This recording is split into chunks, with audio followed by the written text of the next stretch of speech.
Boa noite, seja bem-vindo ao jornal, edição de São Valentim, Dia dos Namorados. Seguimos agora com as notas informativas que marcam a atualidade nacional.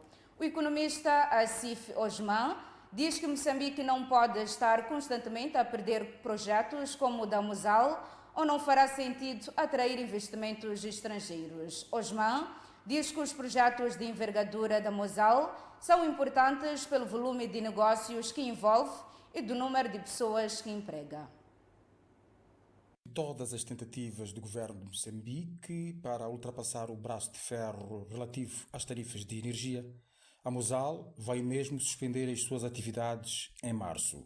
Depois de um primeiro anúncio, em dezembro, dando conta da entrada em regime de cuidados e manutenção, esta semana, através deste comunicado, a australiana Soft32, proprietária da Mosal, apresentou o plano de indemnizações que a atual maior indústria moçambicana está a desencadear. Entrevistado pela MPC-TV em Cabo Delgado, o economista Assif Osman disse ser inaceitável que o país se permita deixar partir um projeto desta envergadura. O que é necessário, eu volto a dizer, é todas as partes terem bom senso. Os implementadores têm que perceber que o país não pode estar constantemente a perder com este tipo de projetos, porque senão deixa de fazer sentido tê-los cá, não é? E o país tem que entender que há a importância de termos este tipo de projetos por causa da dimensão e por causa do volume de negócios que envolve, por causa do número de pessoas que empregam. Assif Osman mostrou-se otimista quanto à permanência da indústria no país. Entretanto, segundo este economista, o governo e a Soft32 terão que encontrar um ponto de equilíbrio nas negociações em curso. Se todas as partes forem capazes de se concentrar na parte comum que elas têm, eu acho que é possível chegar a uma plataforma de entendimento e, com toda a franqueza, acredito que essa plataforma de entendimento vai ser chegada em breve, até no caso da Mosal. Em Moçambique, a Mosal emprega mais de 2.000 pessoas diretamente, cerca de outras 2.000 terceirizadas. A fundição é responsável por 1/3 dos empregos no setor manufatureiro do país. A Soft32 revelou ter registrado uma queda de 372 milhões de dólares nos seus negócios pelo facto de não haver conseguido garantir fornecimento de energia a preços acessíveis devido à redução do caudal do rio Zambeze com impacto direto na HCB. A empresa também não conseguiu chegar a um acordo com preços razoáveis com a sul-africana Eskom, que durante pouco mais de 2 décadas tem garantido a redundância no fornecimento de energia à indústria. O Laboratório de Engenharia de Moçambique não tem assegurado de forma eficaz o seu papel de fiscalização e garantia de qualidade das obras públicas. A constatação é de Milagrosa Calang, que acrescenta que um dos entraves à construção de infraestruturas resilientes às mudanças climáticas é o uso recorrente de projetos padronizados, desajustados às realidades de cada região. Na época chuvosa e ciclónica, Moçambique volta a enfrentar cheias, inundações e ciclones que colocam à prova a resistência e a resiliência das infraestruturas, sobretudo as públicas. Em janeiro deste ano, as cheias chegaram a interromper a principal via rodoviária que liga o país, de norte a sul, situação que gerou críticas públicas sobre a qualidade das obras e reacendeu o debate em torno da fiscalização e da responsabilidade técnica. Segundo a pesquisadora do Centro de Integridade Pública, Milagrosa Calang, ela não deve recair apenas sobre o empreiteiro. Para além do projetista, para além do contratante, é claro, nós temos o empreiteiro, mas o empreiteiro ele não faz as coisas de forma ad hoc. Ele tem lá um fiscal. Qual é o papel do fiscal das obras? Eu acho que, acima de tudo, além de nós olharmos para a questão do empreiteiro, a questão de má qualidade da obra no final, nós devemos olhar para este processo. Isso remete-nos à questão da transparência na seleção, tanto do projetista, tanto do empreiteiro, tanto do fiscal das obras. Calang apontou ainda o uso de projetos padronizados como um dos fatores que podem estar na origem das fragilidades registadas nas infraestruturas, sobretudo em contextos com características geográficas e climáticas distintas. E muitas das vezes o que nós vemos aqui em Moçambique é que nós usamos projetos padronizados. A mesma qualidade ou as mesmas condições de estrada que serão implementadas, por exemplo, numa zona em que o lençol freático está mais em cima, será o mesmo projeto que será implementado numa outra localidade. Portanto, nós não fazemos um estudo de acordo com a realidade de cada tribo. Esta especialista teceu igualmente críticas ao desempenho do Laboratório de Engenharia de Moçambique. O que acontece é que nós não costumamos ver o laboratório lá, mesmo na fase inicial das obras, até na fase final, nós não costumamos ver. Portanto, é o momento deste laboratório levantar e começar a fazer aquilo que é o seu verdadeiro trabalho, porque o material usado, ele deve ser submetido a um ensaio. Quem faz o ensaio? Quem autoriza? Quem afere a qualidade deste material? Perante este cenário, Milagrosa Calanque defendeu maior rigor na planificação, fiscalização e execução das obras públicas, alertando que sem mudanças estruturais, o Estado continuará a gastar milhões na reconstrução de infraestruturas que deveriam resistir às intempéries. António Muxanga diz ser ainda membro da Renamo até que sejam seguidos os trâmites legais para sua suspensão. Decisão tomada após este membro sénior da Perdiz ter criticado publicamente o líder máximo do partido, o Suf Momad. Falando esta sexta-feira no programa especial Informação da MBC TV, Muxanga foi peremptório ao afirmar que, sob liderança de Suf Momad, a Renamo é um partido desleixado. Polêmicos proferidos há uma semana por António Muxanga, nos quais este membro sénior do partido responsabiliza o Suf Momad pela crise que a formação política atravessa, não tardou para que fosse admoestado como pena de suspensão. Convidado desta sexta-feira do programa especial Informação da MBC TV, António Muxanga reagiu ao fato, destacando que desconhece a suspensão até que sejam seguidos os trâmites legais. O funcionamento do Conselho Judicial Nacional é estabelecido no regulamento próprio. Portanto, esta competência de suspender, eles não têm, e depois o tipo de suspensão que colocaram não existe. Muxanga disse igualmente que o partido não notificou para informar sobre a instauração de um processo disciplinar contra si, tendo apenas tomado conhecimento do anúncio através dos órgãos de comunicação social. Não existe. Já foi notificado também da suspensão? Não, só ouvi pelos órgãos de comunicação social. Um membro sem medida nenhuma tomada, porque as medidas não são tomadas a nível de imprensa. As medidas são tomadas em sede própria. Deve me notificar ou deve me dar uma nota de culpa. Que é para eu poder responder porque que eu cheguei àquele extremo. A Renamo, que está em crise desde maio de 2024, segundo Muxanga, caiu no desleixo sob a liderança de Suf Momad. A questão de fundo aqui, Zé Belmiro, é a seguinte. Nós temos que garantir igualdade de tratamento sobre os membros. Há pessoas que roubam dinheiro na Renamo. Nós temos alguém que roubou 1 milhão de meticais na Matola. As pessoas que hoje defendem a Aladura vieram para lá tomar um conhecimento. Olhando para esses... É partido desleixado. Só que esse desleixo não é abrangente, é seletivo. Este é que é o meu problema. Como é que eu te retiro? Digo que alguém não pode acumular e vou dar acumulações de 5, 6 cargos à mesma pessoa. E essas questões já tentamos falar dentro. Sim, vamos ver. Sim, vamos ver. Como é que alguém é membro da comissão política e é delegado provincial? Secretário-geral não é membro da comissão política. Secretário-geral, entre este membro da comissão política e secretário-geral, quem é subordinado de quem aqui?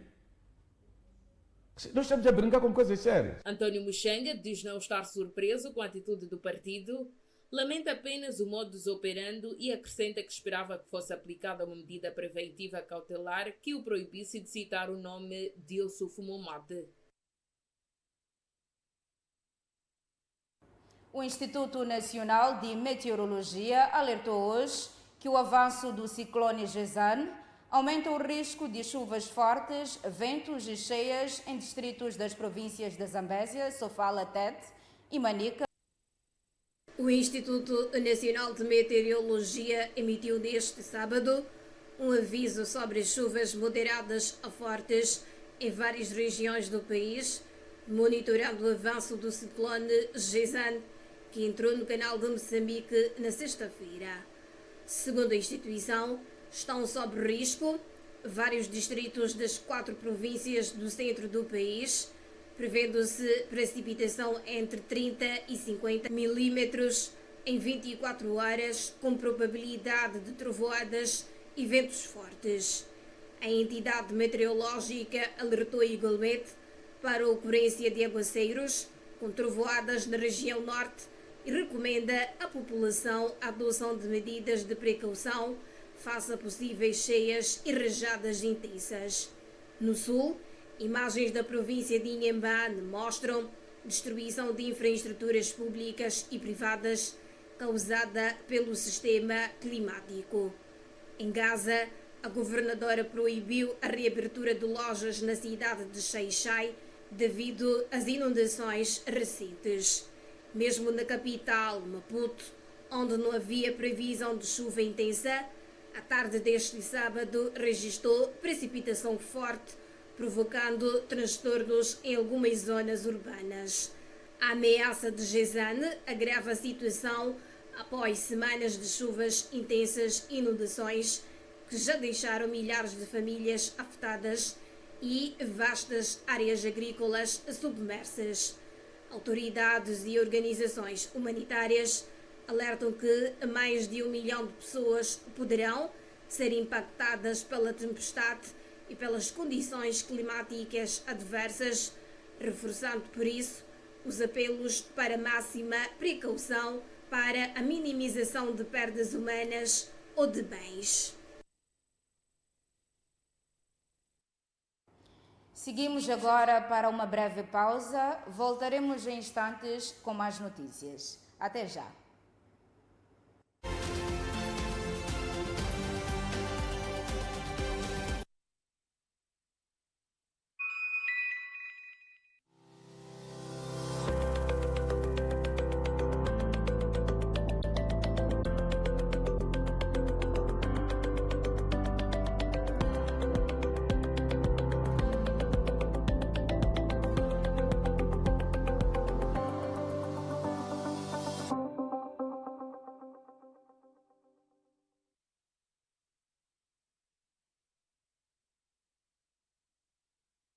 A eletricidade de Moçambique está cada vez mais perto de si. Agora, a EDM está no WhatsApp. Num só canal, receba informações úteis e atualizadas, avisos de cortes programados, alertas importantes, comunicados oficiais e dicas práticas para poupar energia. Fique também a par de campanhas, concursos e tudo o que precisa saber em tempo real. É simples, rápido e gratuito. Aponte a câmera para o código QR, junte seu canal da EDM no WhatsApp e esteja sempre ligado à energia que move Moçambique. EDM, iluminando a transformação de Moçambique. Um elemento essencial para a vida. A água é criada pela natureza.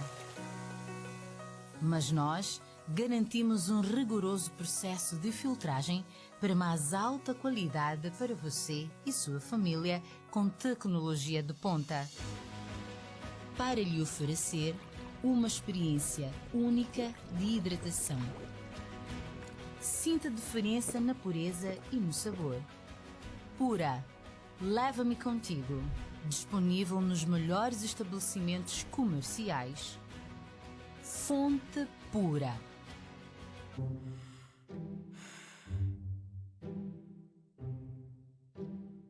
Ser artista profissional exige dedicação e esforço, mas o importante é estarmos sempre juntos. Força, filha! Tu consegues! Força, baby! Tu consegues! Com o serviço Triple Play da TV Cabo, podes ligar-te a quem mais importa. Força, filho, tu consegues. Por internet, com uma velocidade mega rápida. Com os melhores canais de televisão na tua TV, smartphone, tablet ou computador a qualquer hora. E com chamadas de voz ilimitadas na rede TV Cabo. Tu consegues. TV Cabo. Sempre ligados.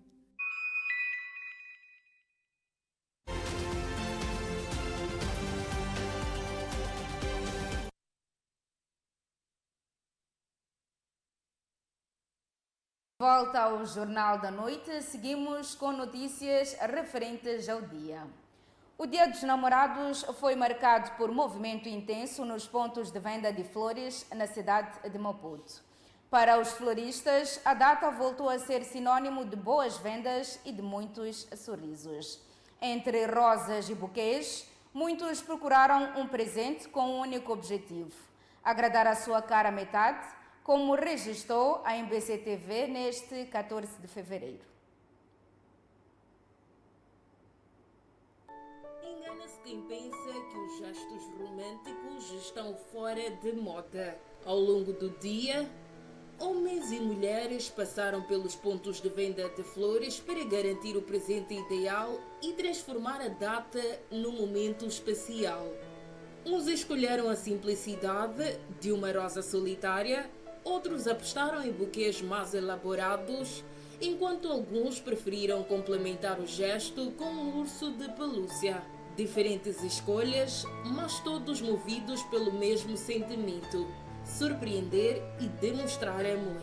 A florista de longa data, Carla Mohamed, afirma que o aumento da procura nesta altura já se tornou tradição, descrevendo o 14 de fevereiro como um dos dias mais aguardados do ano pelo setor. Normalmente existem enchentes desta natureza e que não é fácil realmente controlar todo este aparato, né? Mas pronto, é o aparato do Dia dos Namorados, é que toda a gente quer ou sente-se feliz pelo fato de oferecer algo a alguém que a diga algo, ou que diz respeito, e pronto. Coincidindo com o fim de semana, a florista revelou ter recebido centenas de clientes determinados a celebrar a data com flores frescas e mensagens de carinho. Estamos nesta onda desde ontem. Desde ontem, mesmo pelo fato de o dia 14 passar ter neste ano ter calhado um sábado, automaticamente começaram as vendas ontem. Então estamos neste aparato desde ontem, já recebemos aqui, se quer que lhe diga, milhares mesmo de pessoas. Umas com menos possibilidades, outras com mais possibilidades, mas todas elas não deixam de levar algo para as suas caras metades. Fernanda Narciso destacou que o movimento do Dia dos Namorados é o único ao longo do ano, sublinhando que a maioria dos casos são homens que procuram espaço para homenagear as suas parceiras. Top, está tudo top, perfeito. Foram muitas pessoas, perdi a contagem. Então os homens são os que mais presenteiam. Com certeza. Mulheres? Não sei, né? Até aqui não receberam nenhuma mulher para comprar presente? Não, aqui não. Não sei do outro lado. O Dia de São Valentim, associado à memória de São Valentim, é celebrado a 14 de fevereiro em vários países do mundo e permanece ligado ao amor e ao romantismo, sendo assinalado com a troca de flores, cartões, presentes e declarações públicas de afeto. Demonstrar amor de forma constante e não apenas em datas especiais é o segredo para uma relação sólida e duradoura. A prova é dada por Luca Isitoi, que já ofereceu buquês à sua esposa 14 vezes, número igual ao de anos do seu casamento. Este sábado assinala-se mais um Dia dos Namorados, ocasião em que Lucas José fez jus ao seu próprio conselho, aproveitou as câmaras da MBC TV para declarar o amor, como diz que tem feito diariamente àquela que é a sua cara metade. Declarações, gestos de carinho e presentes marcaram o 14 de fevereiro data em que se celebra o Dia dos Namorados. Lucas Chitoy, casado com Palmira Bomba há 14 anos, partilhou que decidiu presenteá-la igual número de vezes para tornar a data simbólica. Ainda assim, defende que a demonstração de afeto não deve limitar-se a momentos especiais. Eu não compro rosas e não amo por causa de 14. Meu amor é natural desde que nos conhecemos e decidimos, portanto, casar-nos. Temos uma família e somos uma família. O amor não pode andar atrás de 14, 7 de abril. Quer dizer, quais são as outras datas que geralmente, portanto, faz isso? Tirando a parte dos aniversários. O amor é o amor, sempre com houver possibilidades. E quando digo possibilidades e capacidades financeiras, se fosse possível, por exemplo, podia acordar às 5 horas, ir arrancar uma rosa, oferecer antes dela sair da cama. Isto é que se chama amor. O casal não perdeu a oportunidade de demonstrar esse amor publicamente diante das câmeras. Lucas declarou-se à esposa, enfatizando o ensinamento bíblico de que homem e mulher unidos pelo casamento formam uma só carne. Eu, em primeiro lugar, para lhe dizer que ela é a minha vida. Sendo minha vida, é a minha alma gêmea, não é? E é muito difícil dizer o quanto ela é. Ela é igual a mim e eu sou igual a ela, por isso que eu lhe amo. Palmira Bomba também retribuiu com palavras de carinho, reforçando o sentimento que os une. Estou emocionada, estou feliz. Eu não contava com isso. A gente vem das compras, paramos aqui. Eu pensei bem que ela de deixar em casa, depois já devia. Não. Preferiu que eu escolhesse o que eu mais gostava. Estou feliz. Eu lhe amo muito. É tudo para mim. Você sabe. Amor da minha vida, eu te amo. I love you. Euclídio dos Santos e Humberto Bucache também entraram na onda da celebração, declarando-se às suas companheiras neste dia dedicado ao amor. Eu sou apaixonado pela minha namorada, e que chama-se Prolígia, é uma mulher com um sorriso marcante e me cativa. Dia 14 é um dia ímpar, é um dia que tem que se repetir para mim todos os dias, mas é um dia especialmente que devemos deixar aqueles amigos, familiares e só dedicar só para a namorada. E é o dia que para se namorar, para se respeitar, para considerar mais a mulher, cantar para a mulher. E é o dia especialmente para convidar um momento especial, porque as mulheres merecem. Eu tenho 4 namoradas. Minha mulher, minhas 2 filhas e a minha neta. É para elas. Que especial, mas especial para a sua namorada. Para minha esposa, amo. Tão simples como isso. E essas rosas, o que é que significa? Meu amor. O casal Chitoy, assim como Euclídio e Humberto, lembram que o amor ainda existe e que, quando cultivado diariamente, floresce.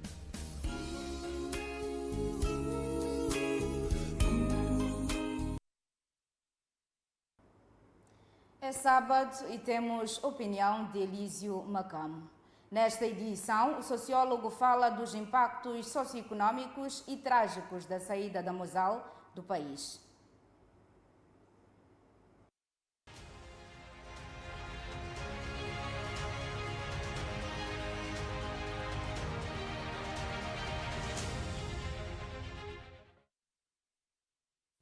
Boa noite, estimados telespectadores.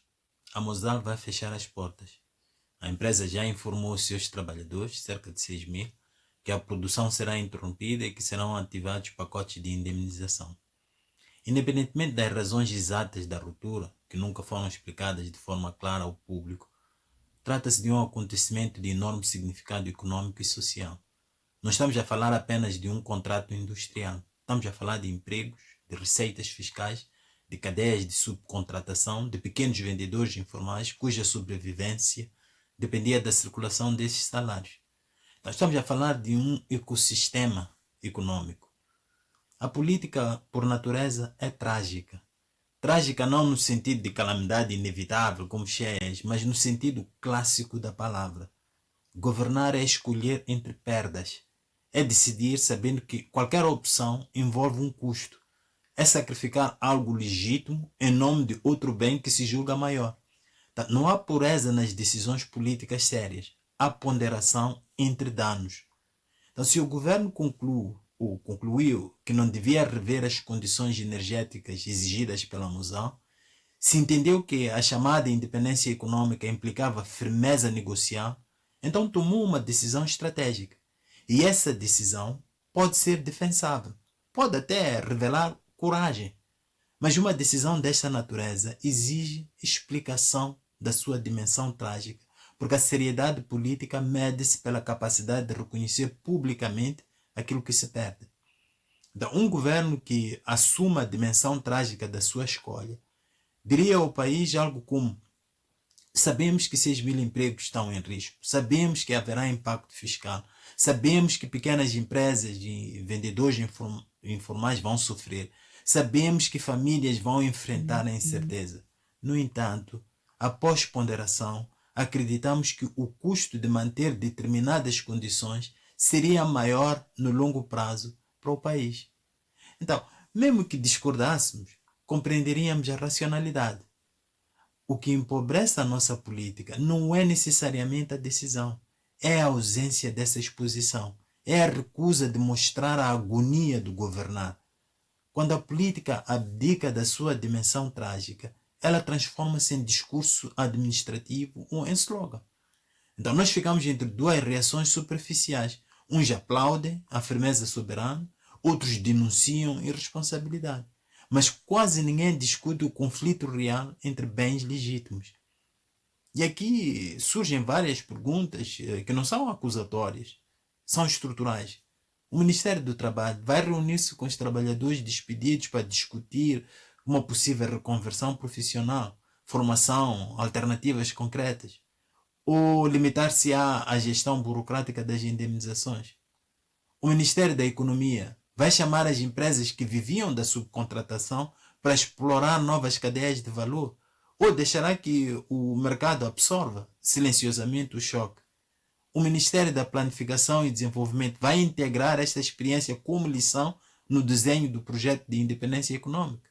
Ou a decisão vai ficar isolada, sem tradução estratégica explícita? Então, há ainda uma dimensão institucional que nós não devemos ignorar. No dia 16 de dezembro, os ministros assinaram contratos-programa de desempenho, com o Presidente da República. Contratos cujo conteúdo foi prometido ao público, mas até hoje não foi divulgado. Então, num sistema transparente, seria legítimo perguntar: qual é o ministro que incluiu no seu contrato de desempenho a meta de não renovar ou de reconfigurar o contrato com a Mozal? Se essa era uma meta estratégica, será que ela foi cumprida? E ele será premiado por isso? Ou, pelo contrário, estamos esperando um desvio em relação a objetivos que nós desconhecemos? Então, sem transparência, não sabemos se estamos diante de um sucesso estratégico ou de uma consequência indesejada. E quando não sabemos, a política perde a densidade que ela precisa de ter. Então, num sistema institucional maduro, a vulnerabilidade é condição de qualidade. A possibilidade de crítica, de escrutínio e até de demissão não enfraquece o Estado. Eu acho que ele fortalece o Estado, porque obriga os governantes a explicarem as suas escolhas e a assumirem o peso das perdas que impõem aos outros. Então, a pobreza da nossa política não está apenas nos resultados. Ela está na dificuldade de assumir publicamente a tragédia das decisões. Governar não é apenas anunciar números ou invocar o contexto internacional. Governar é dizer ao país: esta foi a escolha, estes são os custos, esta é a esperança que justifica o sacrifício. Sem essa explicação, nós ficamos com silêncio ou com slogan. E um país não amadurece com slogans. Amadurece quando consegue compreender a dor das suas escolhas e quando consegue avaliar a sua racionalidade. Mais uma vez, boa noite e até a próxima semana.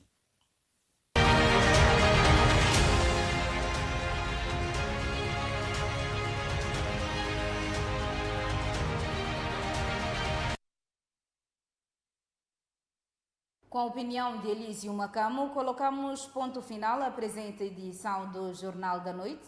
Obrigada pela audiência e continuação de um feliz Dia dos Namorados. Boa noite.